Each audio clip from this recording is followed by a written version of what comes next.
I'm Heather. And I'm Desiree. And you're listening to the Perpetually Overdue podcast. Hello, friends, and welcome to another episode of the Perpetually Overdue podcast. I'm Desiree. And I'm Heather. And today is a very special episode. You say that every time. It's a special episode. I mean it. This time, it is an important factor of this podcast. Yes. The podcast's namesake, which is the Perpetually Overdue podcast. And so if any of you have questions since watching or listening to us, why we chose that name, this is the episode that's going to answer that for you. That is true. But before we get into why we named it, what we named it, and how it correlates to our life, we wanted to start a little segment within at least one episode per month where we talk about the book of the month, the book that we are reading. And it doesn't have to be something that just came out. It's just whatever we're dabbling in at the moment. And if that's something that y'all find interesting and want to hear more about, we could potentially do an entire episode talking about books. But we wanted to feel it out first. And we also are avid readers, so we wanted more book content in here without necessarily being a book talk podcast. Exactly. So I will go first. I actually have a fiction and nonfiction book of the month. Ooh. A lot of the times I am reading two books at the same time, and that is because my husband and I do a book club book where we get two copies of the same book and we will read it together out loud. So one of us will read a chapter and then we'll kind of go back and forth with it. So this book of the month, guys, they're so freaking cute, aren't they? It's sickening. Is this book right here called Slewfoot. I'm just going to zoom in so everybody can see it. And it says on the cover, A Tale of Bewitchery. I read a lot of horror now. My husband is the one that introduced me to reading horror. I love fantasy, I love YA, I love anything adventurous, anything with a good love story too, but there usually has to be some sort of fantastical sci-fi or something to it. This book, we've only gotten one chapter into it so far, so we're just now getting into it, but it's already very telling. Let me tell you, the way that they've set it up with Puritans, which if you know anything about the Puritan people, especially in the northeast of the United States, this takes place in Connecticut. These are the same people that were responsible for burning witches or hanging witches. So there's a lot of intense religiosity in this book that just makes you want to punch a bunch of people, throw the book across the room. And the main protagonist, she is a cunning woman. That's how she was introduced in the book. So I'm very curious to see what happens because I definitely feel like I'm going to want to kill a bunch of people in this book, or I'm going to wish something happens. That feminine rage is gonna bubble up. Yeah. There's an element of, I guess you can say, the occult in this book because in the very beginning, something happened. Something supernatural, something witchy, something creature-like happens. And it has not yet touched anybody in this book, but I'm sure that that's going to change. So that's my book of the month, Slewfoot. And if anyone has read it out there, I would love to hear your thoughts on it. No spoilers, please. Please, guys. And then the other one that I'm reading, this is the nonfiction. I've talked about this book before. It's Leaving the Fold.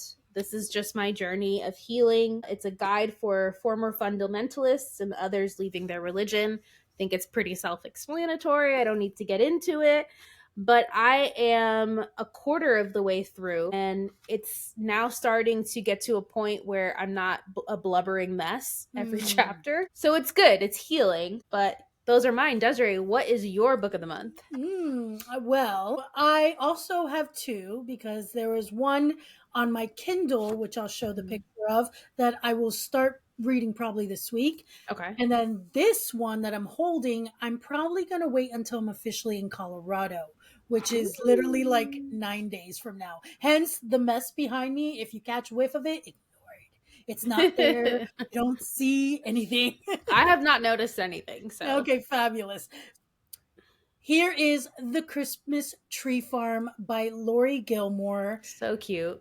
This author went viral on TikTok when they released last year in autumn the Pumpkin Spice Cafe. I hadn't read any of these yet. I thought it was what it looks like, a cute little Hallmark romance. And then I laughed watching all of TikTok freak out when they realized there was smut in it. We love a good smutty book. I do personally, so I'm Mhm. like all for it. Not everyone was happy about that. But anyways, I love smutty romance. I love dark romance. I love romantic suspense is usually my go-to as Mhm. both a reader and a writer. Love me that like hint of danger, but the romance is always front and Central. center. Yes, Yeah. absolutely. And then I'll sometimes deviate and go through some sci-fi and dystopian post-apocalyptic stuff. Those are fun too. So anyways, this one was gifted to me by a very dear friend. I haven't read any of them, but she gifted me this one and then told me which one to read next. So I'm really excited. I know nothing about these, like nothing at all. And she doesn't want to know anything. No, don't Let tell her me. experience it for herself. So I'm really excited. And then the one I potentially will start this week is by Catherine Cowles. And let's see, I don't know if I'm going to be able to there we go. All the missing. Be a good influencer. I know. All the Missing Pieces by Catherine Cowles. I always will pick up her stuff. Thankfully, because Kindle Unlimited is my best friend. It's the only way I can read books these days financially. So I will go through like 20 books a month. This is a romantic suspense. That's what she writes. So all I know about this is that, funny enough, it's a crime podcaster, the female main character. I love that. And so she is journeying somewhere and she meets the male protagonist and we'll see what happens. But those are my two books. Before we get into this episode, just to transition, feel free, anyone, if you're reading a book, what is your book of the month? Definitely comment on Instagram, on YouTube, let us know. And also give us suggestions on what to read. We're always interested. I like the horror, fantasy, sci-fi niche, and Desiree likes the romance and a variety of different romance, also sci-fi and fantasy as well. But there's got to be a good love story. I just love a central romance situation. Yes, exactly. I love a good romance too. I'm trying to get her to read the Fourth Wing books, but we'll see. I know. We'll see if that happens. I do have them. They are here and available. It might happen. I may be in the right place to read them while I'm there. Yeah. But anyway, Perpetually Overdue. The concept. Do you want to talk about how we came about with this name? Sure. So, interestingly enough, when it came to naming this podcast, this wasn't our first attempt at a podcast, by the way. I will just say that it was something that we planned, we researched, we did all of the back work. Yeah, we didn't execute anything. We did not execute. We did not film a single episode. I don't think either one of us even had the equipment at that time to do it. No. That was on the list of things. We also didn't live in the same state as now. And so we didn't know how, at that time, we were going to do years it. Ago. Yeah. With the two of us living separately. Never came to fruition, but it was something that we contemplated, like, do we just take what we already made? For me, Perpetually Overdue feels more true to who we are now, if that makes sense. But continue. Yeah, I absolutely agree, because I won't share what the name was, but it's not far off in theme. I think Perpetually Overdue leaves so much more room to explore topics and things that always feels like it's evolving in other ways, in little niches. We went through the naming process. Something clicked about this one that I was just like, this feels like the epitome of everything we have felt about growing up, about becoming adults, trying to adult, living life. And the idea is that we have always felt like late bloomers. We have felt behind on what society has deemed certain markers that an adult, especially an adult female, should accomplish by certain age and time and etc. And we never felt like we met those requirements, quotation marks. Yeah.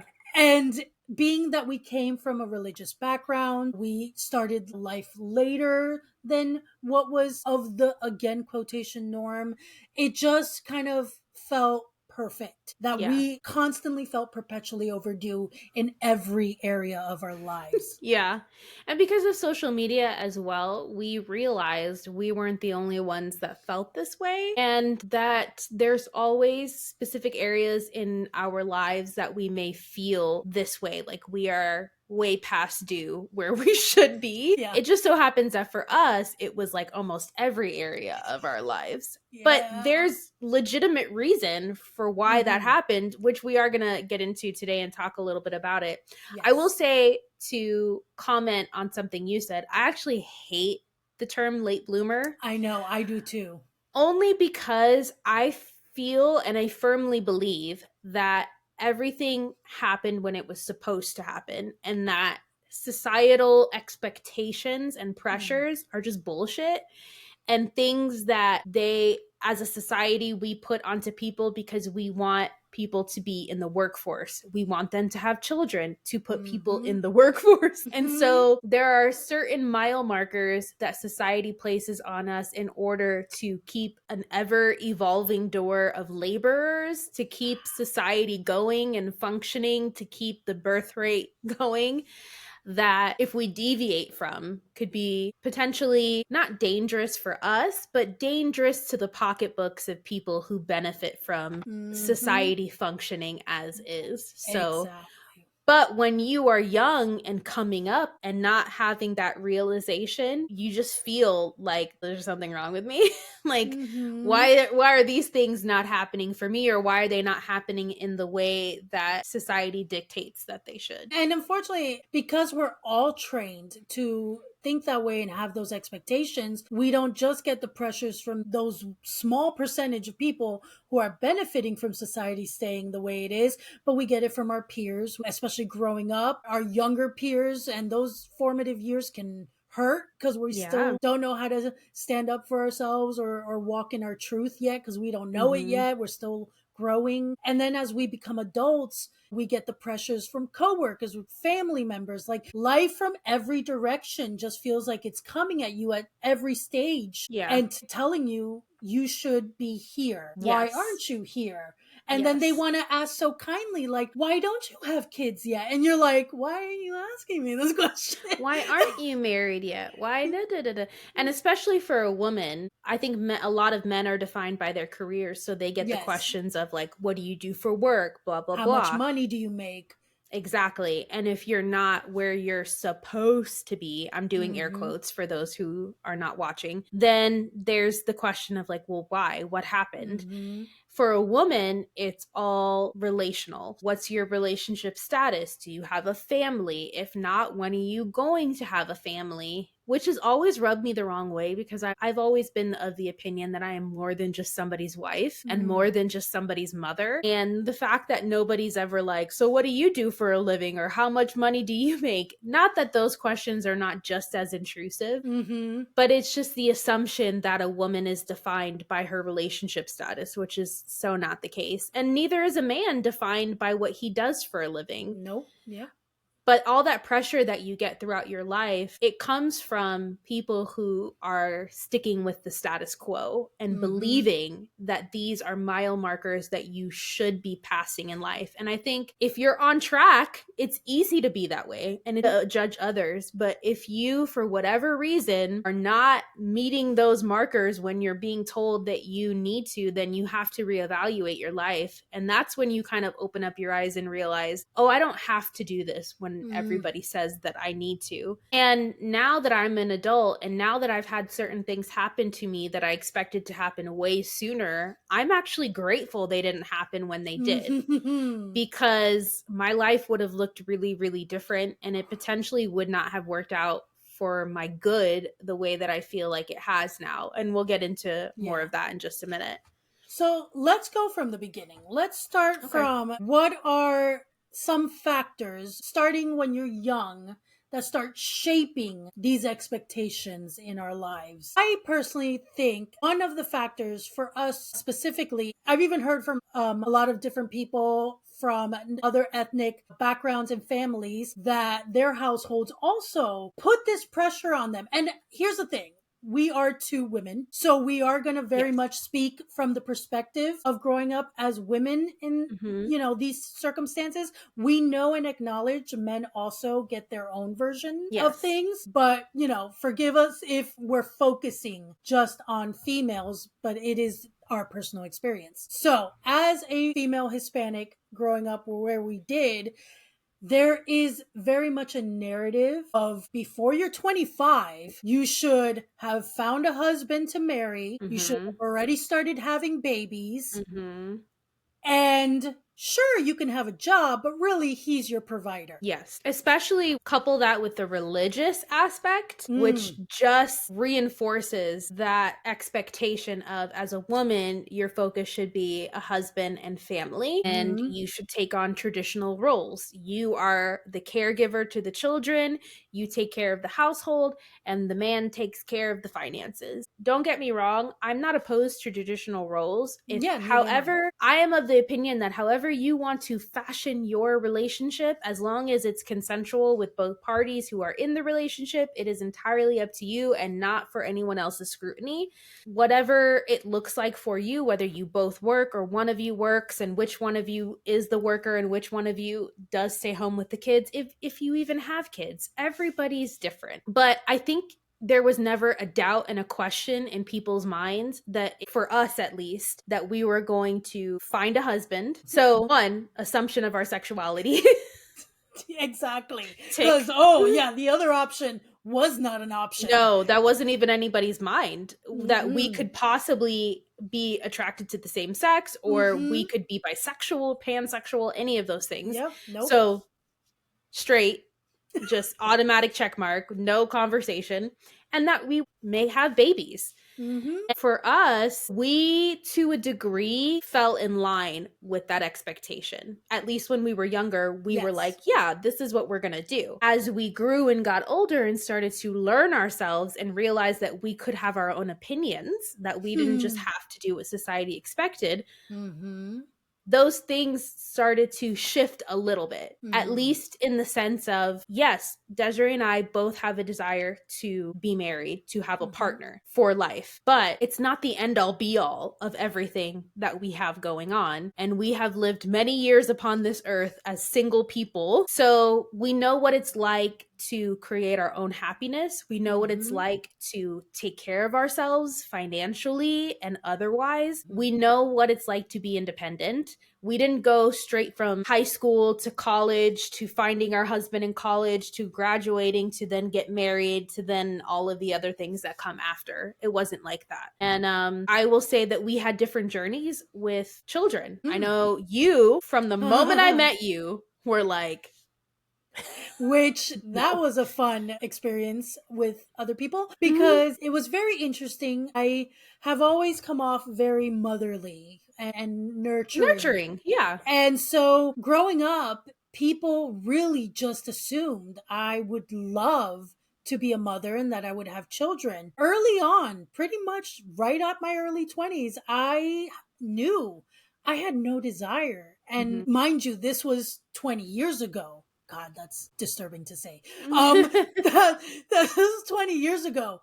The concept of a woman, a young woman, saying freely and confidently, I actually don't have desire to have children, was blasphemous. People's reaction, it never failed. And then my favorite, not so much sarcasm, was all the people who insisted. You're saying that now, but when you meet the right person, you're going to change your mind. And I would look them straight in the eye and I would tell them, I know I have no desire.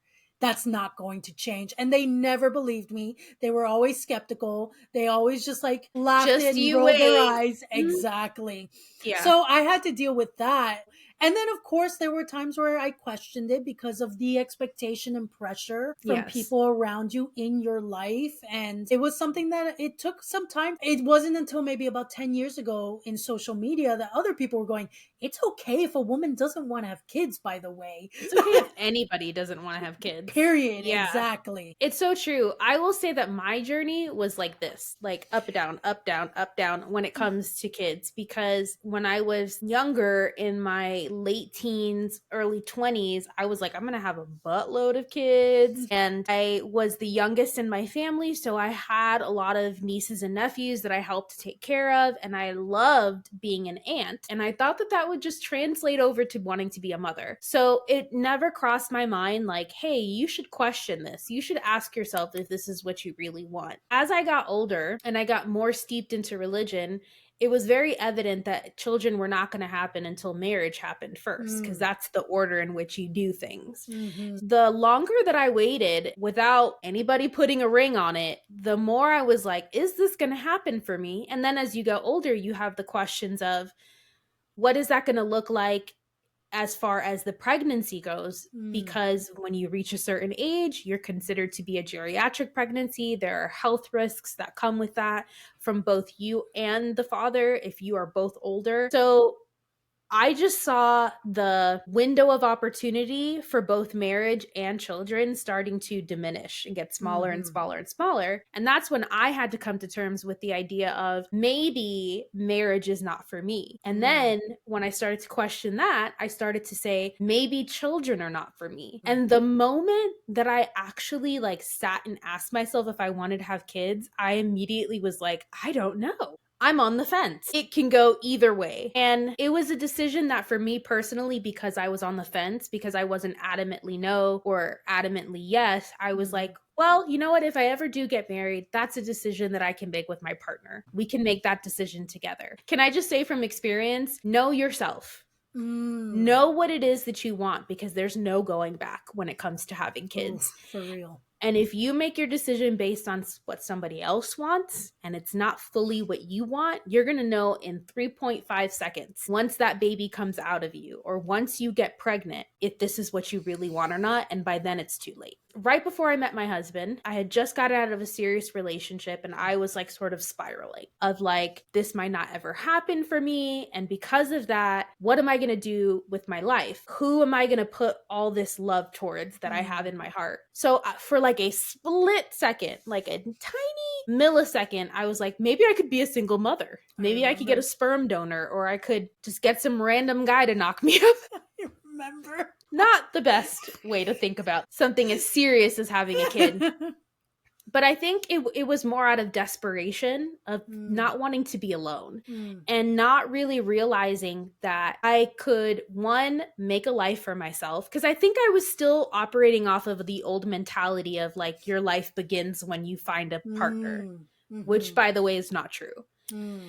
Because I hadn't really taken some necessary steps in my own life, because I was still operating in that old mentality subconsciously, I was not in a happy place of my life. And so I just wanted something to love that was going to love me back. And it never occurred to me that I could just get a pet, that I didn't have to jump straight to babies. But that millisecond wore off. Then time passed. It wasn't like immediately my husband came into my life and we met, and he had always been on the fence himself about having children. He didn't have any children. And so we talked about it, because all of a sudden, he was like, I think you'd be a great mother. Which, by the way, just because you hear that, or just because somebody says that you're nurturing and all of these things that make great qualities for a parent, does not mean that you should be a parent. Because there is one quality, there's one thing that you really, really, really absolutely need to be a parent, and that is the desire to be a parent. Doesn't matter how nurturing you are. If the desire is not there, and I could get into a whole story about the foster care system and how we have enough parents fucking up their kids because they never wanted to be a parent in the first place. Just go on Reddit. Scary how many people confess regretting having kids. So we seriously thought about it And we considered it for a second. We were like, well, if we do, it's going to be one singular child. But the more that we got into our life together, the more we realized that we were, again, taking on societal pressures from family. My mom really wanted me to have kids. His father really wanted us to have kids. And we just looked at each other and we're like, okay, let's literally write out a pros and cons. And I am very aware, or I believe, that kids are not an extension of you. Yes, you share DNA, but they are their own people with their own personalities and their own thoughts, and they will make their own decisions, and they should be allowed to do so. For me, I think it's a poor decision. I know people are going to come for me for saying this. I think it's a poor decision to have kids because you want some sort of legacy, or you want some extension of yourself, or because you want to live vicariously through them and fulfill dreams that you never got to fulfill in your own life. These are all really piss poor decisions to have kids. Yeah. And when you have kids, there is a lot that you give up, and there is a lot of selflessness that comes with that. Because you're not just meeting their physical needs. You are meeting their emotional, mental needs. Yes. And so I was very aware that if I had children, I was going to give 110% to that, because there are too many shitty parents out there already. And I was not going to be one of those. And I had to ask myself if that's what I really wanted. And if I wanted some person in my life, something that needed me on a 24/7 basis. A lot of people argue that people that don't want to have kids are selfish. I'm okay with people thinking that. Yeah. Because I think it's incredibly selfish to want to have kids for the wrong reasons. For selfish reasons. So that you can have a legacy. So that you can live vicariously through them. If you're going to have a kid, you got to let them be their own person. Here's the thing. My selfish choice isn't hurting another human being. No. That selfish choice, the other selfish choice, completely screws up a child growing into this world. I'm very much okay with people thinking, oh, you're selfish, that's why you don't want to have children. Or yeah, that you're self-absorbed or whatever. My therapist said something very poignant to me recently about the fact that even if you have a great childhood, great parents, great relationship, you still don't come out of childhood unscathed with trauma. So imagine having shitty parents. And again, that's a choice, but you cannot just negate the effect of having a child when you don't really want a child, and how that manifests even on a subconscious level to your child. Outwardly, you can appear to be the best parent and do all the right things, but inwardly, if this is not something that you want, or potentially something that you regret, that's going to manifest even on a subconscious level. And children are very perceptive. Human beings are very perceptive. I've been in situations where I was like, I don't think this person wants to be here or wants to have this conversation. I'm observant of people's behavior. No matter how much we mask the truth, it's gonna come out. And we decided that it wasn't for us, that we feel fulfilled, we feel complete as a married couple, and that we don't want to have kids. And we're taking it even to the level of a vasectomy, which is now scheduled for June of this year, because one, of reproductive rights that are being actively taken away. Luckily, we live in a blue state, but not everybody has that luxury. And two, we don't want to be put in that position. We don't want to be put in the position of needing to worry about that ever. I don't want to be in the position to have to deal with an unwanted pregnancy. But all that to say is, it was a journey to get to the place of going, okay, this is our final decision. And even still, we have left a tiny crack open of saying vasectomies are reversible. If we one day lose our minds, decide that we want to have a child, that is always an option. I am also 38 years old. I will be 39 this year. There are certain risks with getting pregnant at my age, and my husband's 34 years old. As he ages, there are risks that he contributes to that pregnancy as well. We now know that men are responsible for things like morning sickness, preeclampsia, which is a huge risk to you and your child, but especially to you as a mother, and that they make up like 50-60% of the DNA of the child. So the risks that come with a late pregnancy or a geriatric pregnancy, which I hate that term. It's a horrible name for someone who's like in their mid to late 30s having I a know. child. Like, I am not geriatric. No. And those are things that if you already are not sure you want to have kids, why would you want to then pile that onto it? But mind you, these are just a few of the areas in which Yes. we are late to the scene, or supposedly late. Yeah.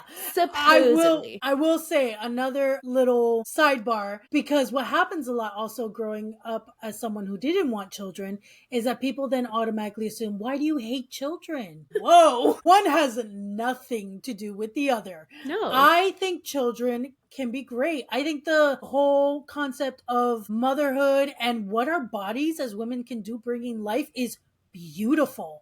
I think that whole process is awe inspiring, mesmerizing, beautiful, the concept of bringing life. So it's not that I hate kids. I just have no desire to 24/7 live for one. And that is absolutely okay. I'll never forget, there was, quick story, there was this one older, well, he wasn't that much older, but he was older than me. This was during the church days. He had come in and he watched me interact with a child. And he literally, just like the minute I got up to walk away, he was like, Desiree, he was so like moved. He was like, you're going to make a beautiful mother. And I looked him straight. Not be saying these things to people.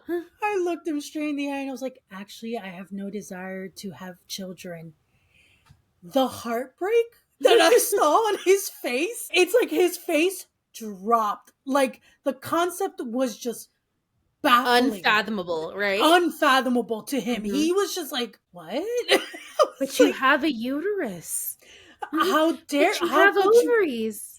Why would you not? As Heather said, that is just one factor. Yeah. That we have very much felt the pressures of feeling behind. And let me tell you, one, super proud of you for saying that, because I've been in situations with my husband's family where they have asked me, when are y'all gonna have kids? And I didn't want to burst the bubble yet because we weren't 100% sure at that moment and be like, we're not, you know. And it's just, it's not appropriate. I want people to stop doing that. Stop asking people when they're gonna get married, when they're gonna have kids, when they're... Please.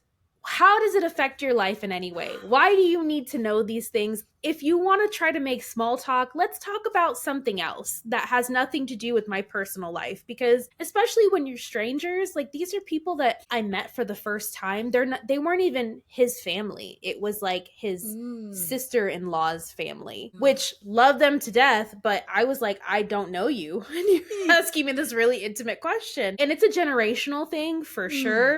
And I'm hoping that we're moving away from that, because I felt uncomfortable and on the spot when I was asked that question. But another area which we've touched on a little bit is marriage, partnership, which, by the way, you don't have to get married. Marriage is not for everybody. Here, yes. But it's something that Desiree and I have always been sure that we wanted. Yes. Now, for me, I started losing hope probably around the age of 27, where it's like, descending down the hill of hope. A lot happened in my early 30s where I was like, okay, this might not happen for me. And if so, I have to make the best of my life. I want to be happy. This is not the end all be all of my life. I cannot be one of those people that are like, if I don't have a partner, I cannot live. What is it that makes me happy? And what can I do to make myself happy? And I was like, traveling, writing, you know, things of that nature. It just so happens that it was in the cards for me. My husband and I got married at 36. So I met him when I was 34, and I was already at that point of feeling like this isn't going to happen for me, which is, in hindsight, is a little ridiculous because it can happen at any time. I get that. But again, society trained us to think these things, this timeline of being perpetually overdue and behind. Yeah, girl, let me tell you, I was like, there's something wrong with me. I'm hideous. I'm unlovable. I'm too much. And the thing that also annoyed me, this should have made me happy, but it actually pissed me off more than anything, is that I kept hearing over and over again what a great girlfriend I was, what wifey material I was, all of this from all of these exes, and yet it was not happening. Mind you, I'm not saying that I was like a lonely, unloved person. There were guys in my life. I can think of at least two who wanted to express a desire to propose to me when I was much younger. Like we're talking 19, 20, 21, around that age. But the relationship just didn't work out. So we never got to that point. So it's not like I had never experienced something close to it, but it just never got to that level of it. And so when I finally met my husband, as cliche as it sounds, and guys, let me just tell you, I want to punch myself in the face for saying this, because when you are the age that you are and you're struggling with doubt and you're people around you who are trying to encourage you and they're like, it's gonna be worth it, and just keep, and you're like, fuck off, I just want to be sad about it. It totally was, at least for me, completely worth the wait. Now, every once in a while, I still look at him and I'm like, what the fuck were you doing this whole time? Why didn't you come sooner? Yes. But I firmly believe that it happened when it was supposed to happen. And I'm a completely different person than I was in my 20s. I'm a completely different person than I even was in my early 30s. And had it happened back then, I don't know if we would still be together to this point. And I love my husband enough to not want to fuck it up. You know what I mean? So there's my little sad story about that. It has a happy ending. It does. So my version is I stayed way too long in Florida than I meant to. You know, at least Hispanic culture I'm familiar with, they have no qualms about asking you and declaring things to your face that are very inappropriate. And so it's always strangers too. As soon as you walk into a room, let's say someone knows my mother and she's introducing me, this stranger feels like, oh, is she married yet? Oh, you're not married yet? Why aren't you married? Do you have kids? And I'm just like, am I really needing to have this conversation right now with you, who I just met 5 seconds ago?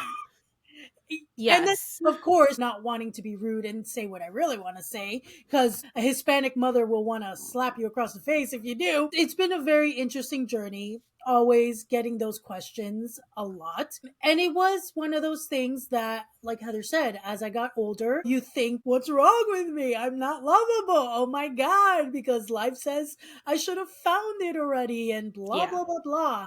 I realized as I got older, as Heather said, like, yes, this can be a desire I have in my life. But at the end of the day, nothing is guaranteed in life, period. Right. And so as my life is at this moment, I knew I needed to come to terms with whatever the outcome of this life was going to be. Right. And I needed to know that I would find happiness no matter what. So whether or not I ever found someone and I got married, if that didn't happen, that could not be my, like, I'm waiting to be happy until moment. Like, that's absolutely the wrong thing to do. You are shooting yourself in the foot. You are not taking care of yourself by doing that.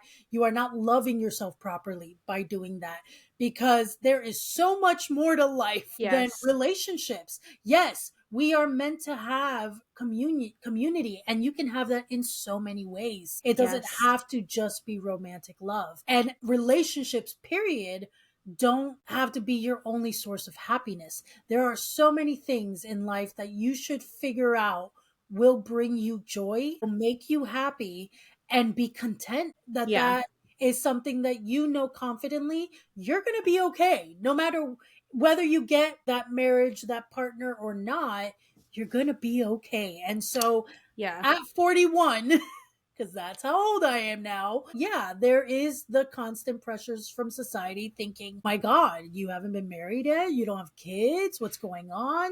Everyone looks at you a bit like, oh my goodness, because you haven't met this societal marker that is placed on people, period, but especially women. And I am finally at a place where I realize I'm like, I don't give a shit what you think. I am happy. I am my own person. I will find happiness no matter whether life brings that into my way or not. I will be fine. Yeah, 100%. And then also, as somebody who has crossed over that bridge, so to speak, marriage does not guarantee happiness. There are things that I learned as a married woman that are completely outside of how my husband is, who is wonderful. And Desiree knows him, so she can Yes. vouch. Nick, we love you.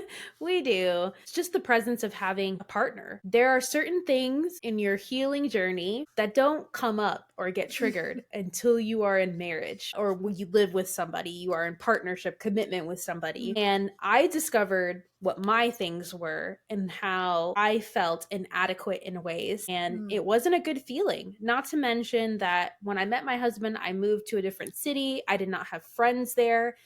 And I really, really needed more companionship. And I felt incredibly lonely, even with a husband that I am obsessed with. There are still. That statement alone, you just blew a Yes. bunch of minds.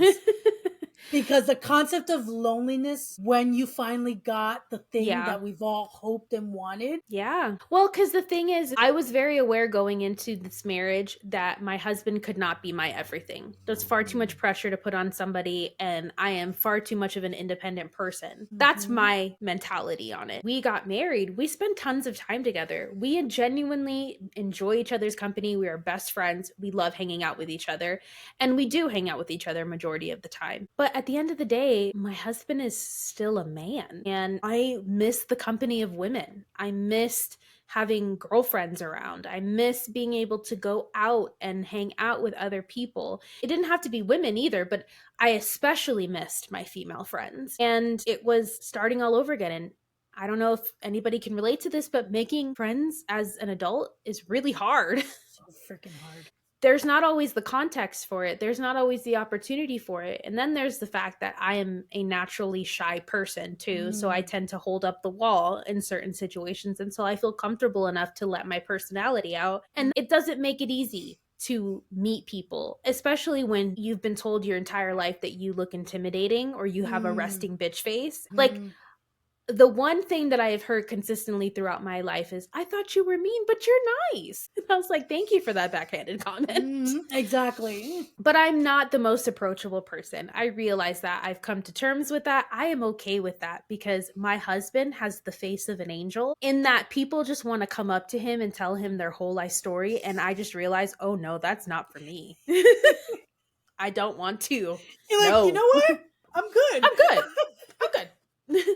So I had regrets in that I wished that I had spent more time on myself and more time working towards my goals before meeting my husband. I don't regret anything because we're here and I'm happy, but now I'm having to work towards those things that I could have spent my time doing before because I was still, like I said, caught up in the mentality subconsciously that my life didn't begin until my husband came into the picture. And because he had his shit figured out and he had ambition that he was actually fulfilling, it wasn't just potential, it was reality. It made me feel very inadequate in ways by comparison. Just a disclaimer for anyone out there, please just start your shit now. Just do it now. Your future self will thank you. Which then goes into the next topic of careers. I was just exactly about this. When it comes to career, it's a complex situation, again, for women, because it's like, okay, make your career, figure something out, be successful until you get the husband. Then the narrative changes. Some women struggle with how far in a career should I go if I'm waiting for my husband,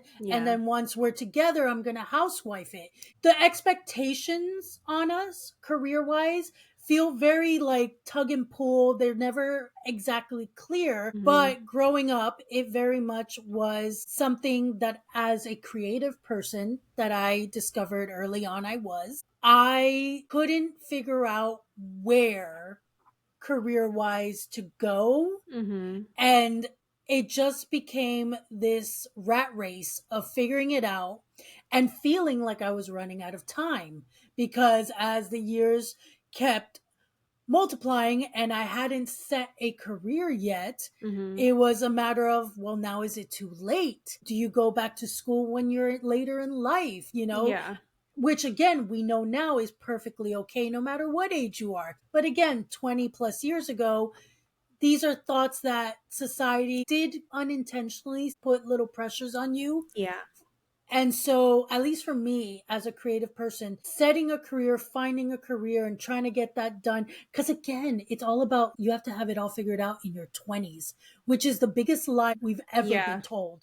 Most people don't even know who they are until they get into their 30s. And I don't know if that's something, that developmental thing has changed. I know that your brain doesn't fully develop until you're 25. So at least until you're 25, you shouldn't be making any huge life decisions, And yet, likely. all of our life decisions are expected to be made before 25. Yeah, because it's like we always are evolving as people. We're always growing. But I think the fundamental core of who we are is something that stays consistent even as we evolve and grow.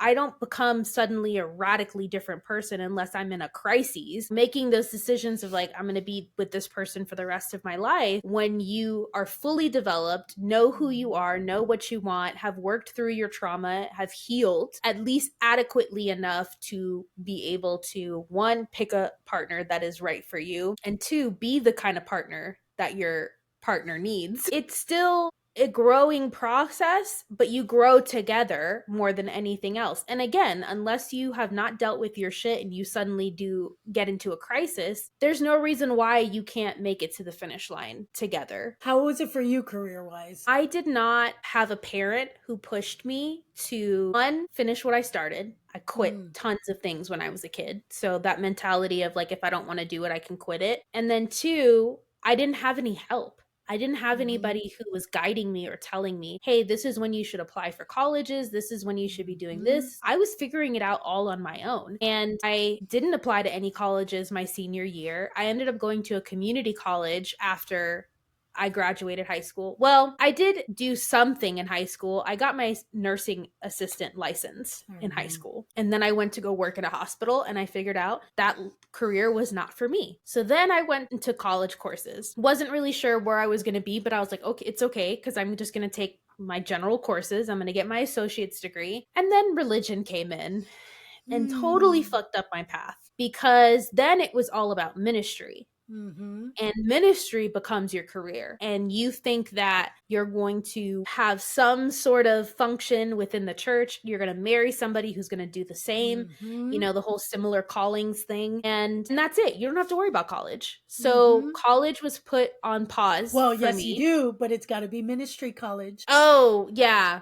True. Unaccredited. And then so I, again, just ended up waiting for somebody to notice me, to mentor me, Yes. or my husband to come along and tell me what my path was. So I have come to terms with it, but there are times when I look back and I'm upset with myself with how naive and easily impressionable I was, even though I am a very opinionated, strong personality. So once I got out of that bubble, which it wasn't until my late 20s, I decided I was going to go back to school. And I had sprinkled in school throughout that time. So by the time I decided I'm going to go back to school for me and not because my mom wants me to or I need to have a degree because that's what society tells me, but it's something that I wanted to do. I was already like 27. I had an opportunity to go back to school through the job that I had at that time, and I did it. And I got my bachelor's degree in English and was not able to find a job. Suddenly, I'm in a completely different job market than when I was younger. Suddenly, experience mattered more than education, and I did not have the experience that I needed for even entry-level jobs. So I had done a marketing internship with a author who was published through Scholastic. I did that for 6 months. I could have stayed on longer, but I ended up moving. Like I moved out of the state, so I couldn't continue on with her. And it was a great experience, but 6 months is not the adequate experience that people are looking for. Then the pandemic happened, and the job market after that was horrendous. All of a sudden, you're applying for like 100 plus jobs and hearing back from nobody. And you're realizing that these companies are putting out jobs that don't exist, and they're just taking data, they're taking resumes, and they're doing whatever they want with it behind the scenes. And it was really disheartening. I remember crying many times over the fact that I had gone into debt to get this degree and I couldn't even use it. It's still something that bothers me to this day. Then there's the aspect of finding out later in life that I have ADHD, it was very difficult for me to complete things. So I would start a million and one stories, a million and one books, a million and one scripts, and I rarely ever saw these projects to completion. And it bugged the shit out of me, and I felt really shameful for it. And because of that, I just went into this cycle of just continuing to struggle and not understand why. I'm like, why does my brain not want to work with me? I am so full of ideas and full of ambition, and I have so much potential. And I was so angry with myself for not being able to fulfill that potential and not understanding that I had obstacles, genuine mental obstacles that I didn't understand at the time. I didn't understand executive dysfunction, that paralyzing feeling of just doing simple things like trying to talk myself into going and taking a shower, and then talking myself out of getting out of the shower, and then talking myself into doing all sorts of things. I'm in a better place with it, but it's still a struggle every day. It's still a struggle to have accountability, to see things through. I am still working on it. I'm in the fortunate position of having a spouse that makes a good enough income that I can continue to struggle.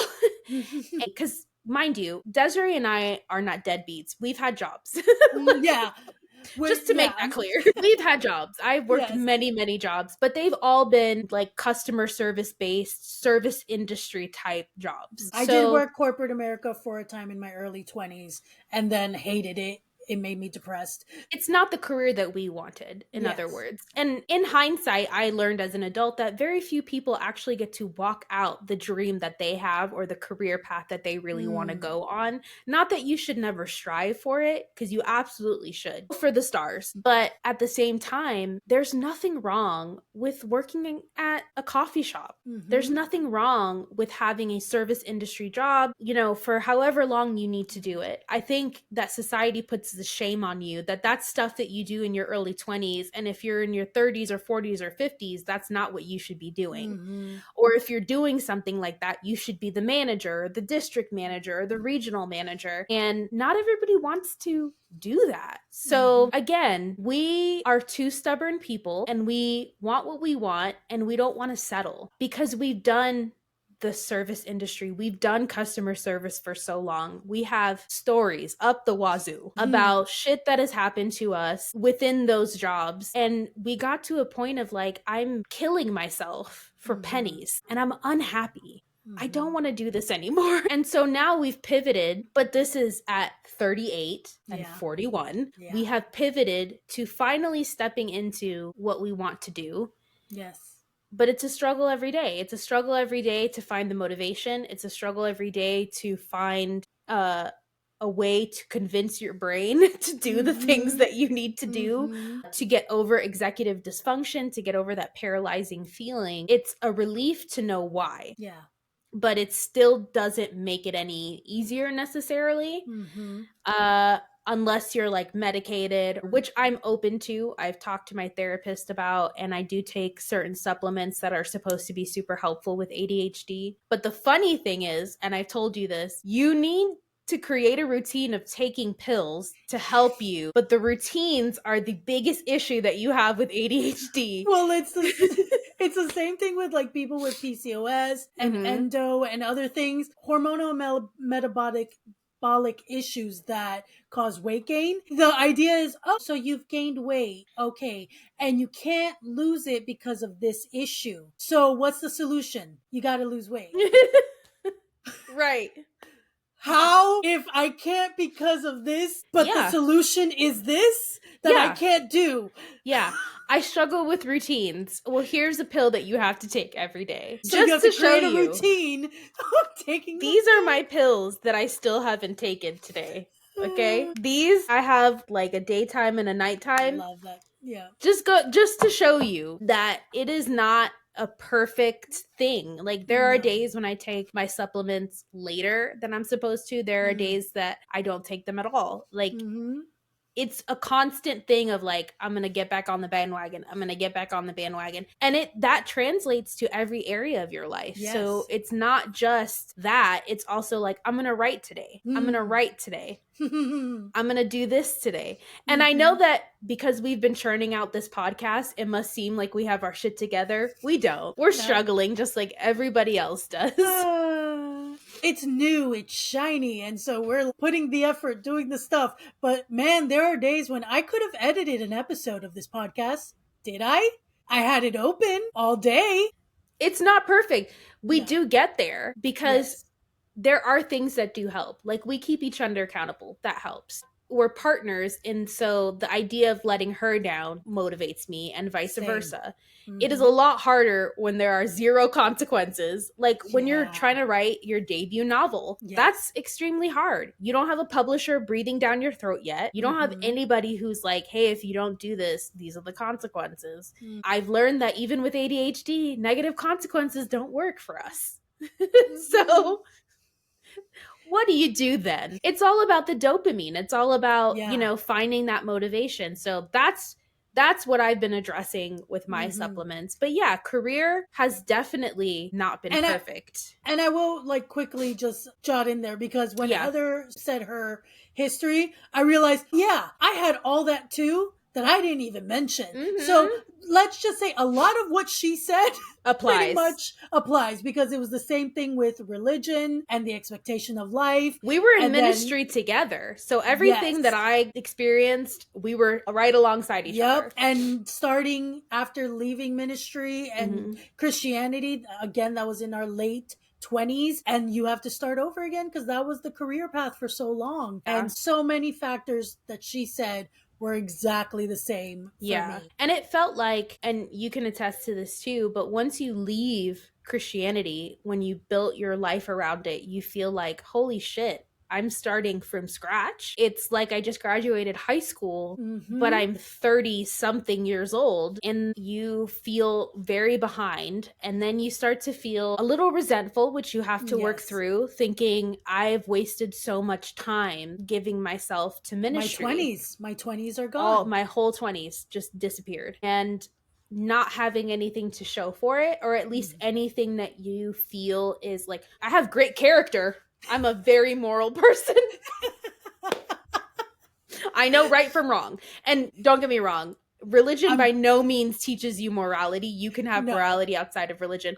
But that's, at the end of the day, when you leave that lifestyle, you're like, I have my character to show for it. That's really all that I have. Like, I refrained from certain things. Like both of us, we didn't drink. I didn't have my first full drink until I was 27 years old. How old were you when you had your first full drink? Ooh. I know I had sips of things a couple times in my mid 20s. Like once or twice kind of scenario. And then my first real drink was probably, so I was about 28 as well. Was 27 when I had my first full drink, 28 when I got drunk for the first time. I had never been into a club before until I was in like 27, 28 years old. I'm having flashbacks of me the first time I got drunk.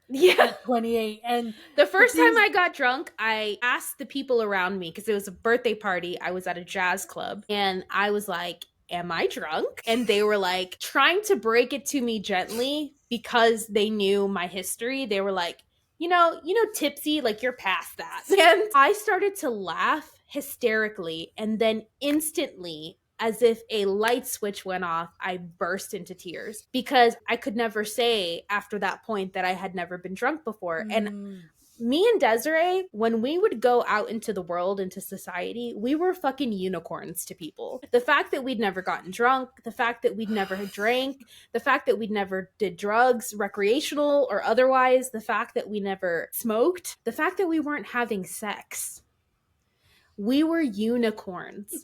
So it became almost a point of pride for us. So I cried because I had put too much of my identity in the things that I refrained from without really questioning why I was doing it or what really was the thing with it. Because while drinking can become dangerous and it can get out of hand. Having a drink is not a bad Once thing. in a blue moon is exactly. It's not sinful. Hmm. Though it might have an adverse effect on your health, it's not sinful unless it gets to a point of being out of control. And Like with anything.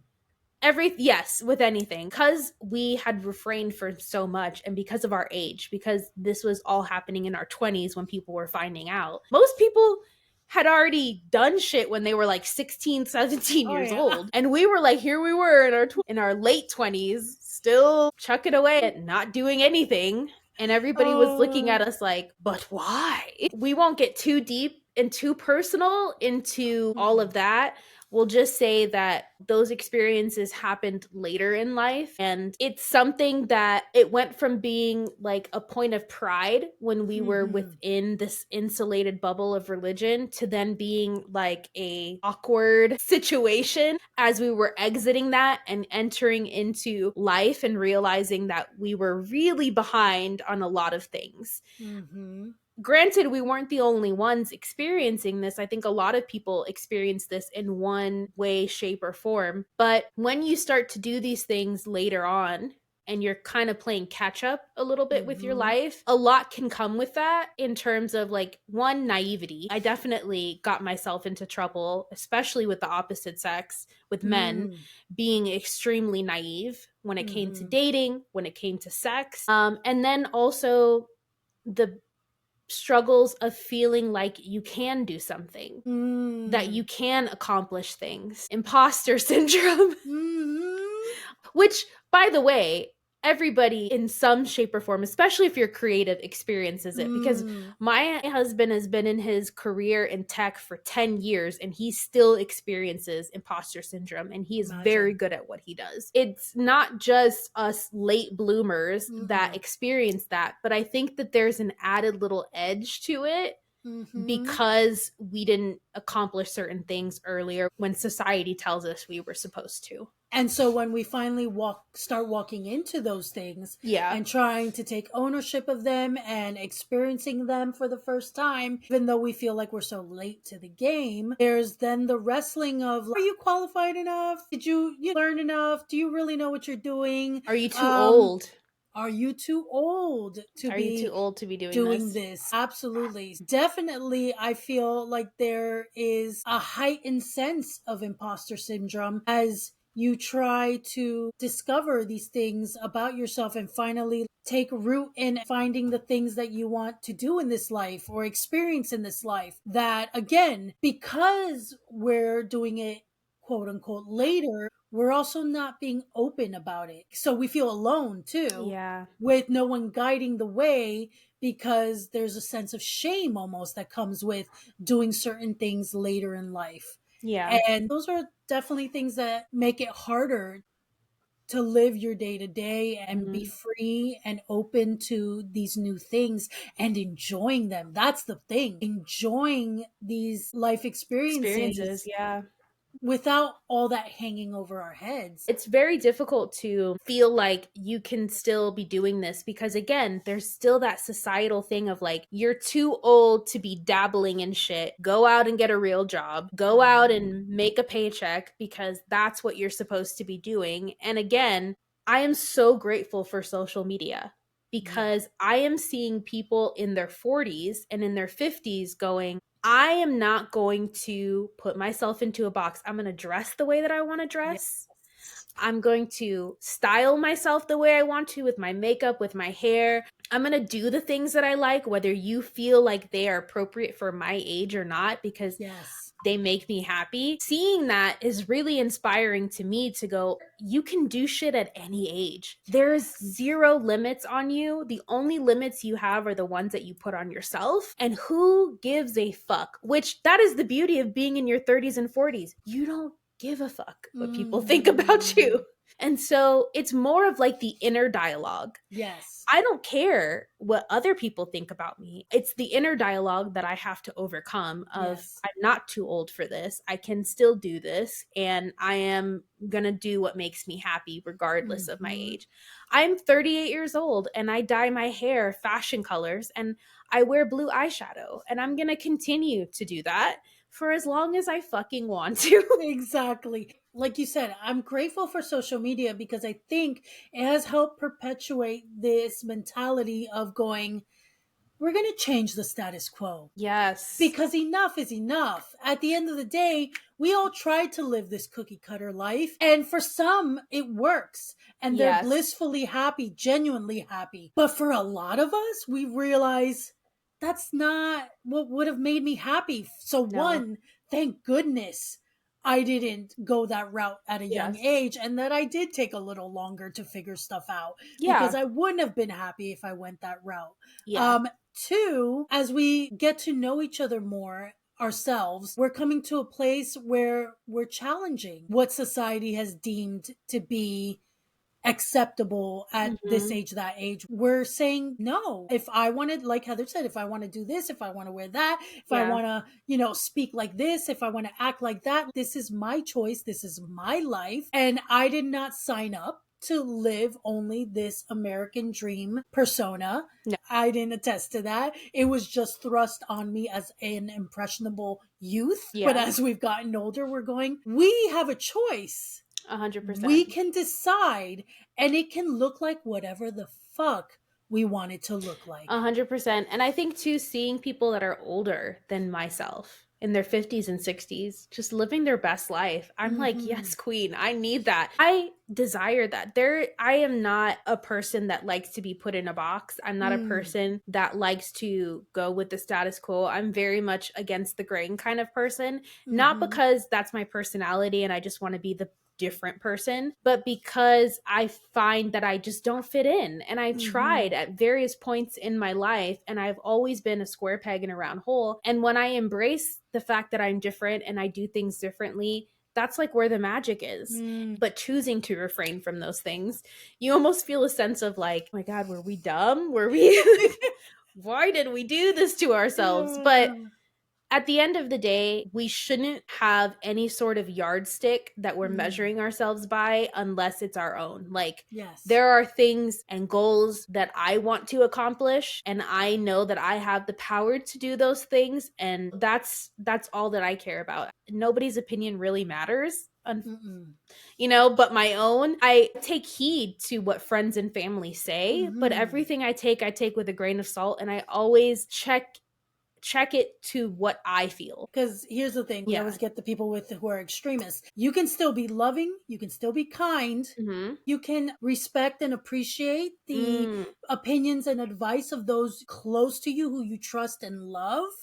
But at the end of the day, it's about standing firm in what your true north is telling you, what you feel inside, and not being ashamed of it, not being apologetic about it, and just being firm that this is what I want.